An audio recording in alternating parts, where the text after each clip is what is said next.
गणेश नाईकांनी पुन्हा एकदा एकनाथ शिंदे यांना आव्हान दिलंय। एकनाथ शिंदेंच्या बालेकिल्ल्यात जनता दरबार घेतल्यानंतर आता गणेश नाईकांनी ठाणे जिल्ह्याकडे आपला मोर्चा वळवलाय। गणेश नाईकांनी पालघरमध्ये जनता दरबार घेत एकनाथ शिंदेंना इशारा दिल्याची जोरदार चर्चा आहे। बघूयात सविस्तर। गणेश नाईकांचं थेट ठाण्याच्या भाईंना आव्हान। ठाण्यातली भाईगिरी संपवण्याचा नाईकांचा निर्धार। होम ग्राउंडवरच शिंदेंविरोधात नाईकांचा एल्गार।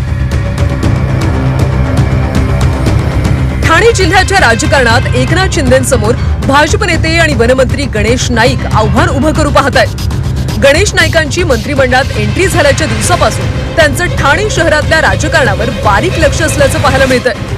गणेश नाईकांनी एकनाथ शिंदेंचा बालेकिल्ला असलेल्या ठाण्यात जनता दरबार घेतला। एवढ्यावरच गणेश नाईक थांबले नाहीत, त्यांनी शेजारच्या पालघरमध्ये सुद्धा जनता दरबार घेण्याचा सपाटा लावला। जनतेच्या वेदनांवर फुंकर मारण्यासाठी जनता दरबार घेतल्याचा दावा गणेश नाईकांनी केलाय। जनता दरबार हा रुटीन प्रकार आहे।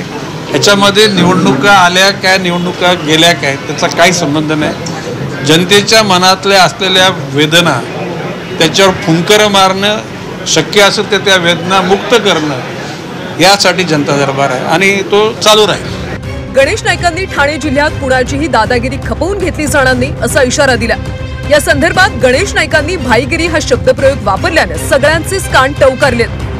ती भाईगिरी आपोआपच दूर होणार आहे।